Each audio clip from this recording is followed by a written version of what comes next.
नमस्ते, मैं doctor Apar Agarwal. I am a practising lungs specialist at arts lungs clinic Meerut.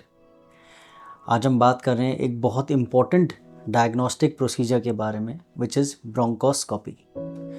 Bronchoscopy एक दूरबीन की जांच होती है जिसमें एक पतला फ्लेक्सिबल फाइबर ऑप्टिक स्कोप हमारे नाक या मुंह के ज़रिए हमारे लंग्स में जाता है and we are able to examine the airways, ताकि जो भी अनडायग्नोज रेस्पिरेटरी कंडीशंस हैं उनको सही उनका बीमारी पता लग सके।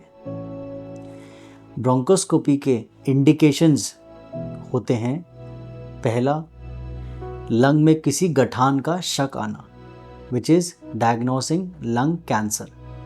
तो लंग बायोप्सी इसी स्कोप के ज़रिए करी जाती है। नेक्स्ट आता है लंबे समय की खांसी, जो कि रूटीनली किसी भी एंटीबायोटिक, स्टेरॉयड या आपके ट्रीटिंग जनरल फिजिशियन से ठीक नहीं हो पा रही है, तो हमें ब्रोंकोस्कोपी की हेल्प लेनी पड़ती है to diagnose your chronic coughs.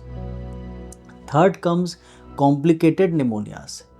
Sometimes the infections of the lungs just don't go away by a routine empirical treatment.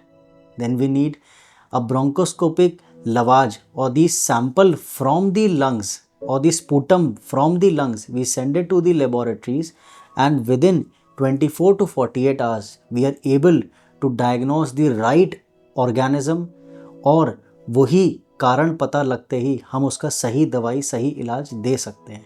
And this is how easy to diagnose such complicated pneumonias. Lastly, mucus plugging. कई बार chronic bronchitis या smokers या COPD patients में और even in complicated निमोनियाज airway में बलगम फंस जाता है, एयरवे चोक हो जाते हैं। ऐसे केस में ब्रोंकोस्कोपी का जो इंस्ट्रूमेंट है वो लाइफ सेविंग प्रूव होता है। A simple tube just glides inside the lungs. We suck out the sputum or the causative troublesome thing and patient feels completely fine.